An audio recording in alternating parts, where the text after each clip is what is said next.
มื้อนี้สิพามาเก็บเห็ดขมจ้าพี่น้องเปลี่ยนแนวจ้ะมื้อนี้เห็ดขมก็เริ่มออกหลายแล้วเฮาก็มาเก็บเห็ดขมกันจ้ามื้อนี้บางคนอาจจะสงสัยคนที่เพิ่นบ่เคยเข้าป่าไปเก็บเห็ดขมเนาะจ้ะว่าเห็ดชนิดนี้มันเกิดอยู่น้ำใสเห็ดชนิดนี้เกิดตามป่ายูคาจ้ะหม้องใดที่มีต้นยูคาหลายๆนะจ้ะหรือเฮาเอิ้นอีกชื่อหนึ่งคือเห็ดยูคาจ้ะเห็ดขมนี่มันจะมักออกตามร่องต้นยูคาน่ะจ้ะช่วงนี้กำลังออกใหม่เลยจ้ะเห็ดขมมีแต่ดอกงามๆจ้ะพี่น้องตาสะออนคักพุ่นน่ะโอ้ยดอกกับขาก็ยาวดอกก็ใหญ่พี่น้องเอ้ยพุ่นน่ะป๊าดมาเบิ่งดอกนี่พี่น้องพุ่นน่ะดอกใหญ่คักพี่น้องเอ้ยพุ่นน่ะป๊าดเบิ่งโลดพี่น้องเอ้ยพุ่นหมู่นี่ก็ได้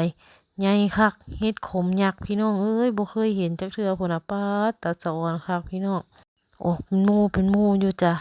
ตื่นเต้นคักมื้อนี้พี่น้องเอ้ยมาพ้อเห็ดขมยักษ์ตั้งแต่หาเห็ดขมมานี่บ่เคยพ้อเห็ดขมดอกใหญ่ปานนี้จักเทื่อเฮาก็เก็บไปเรื่อยๆจ้ะ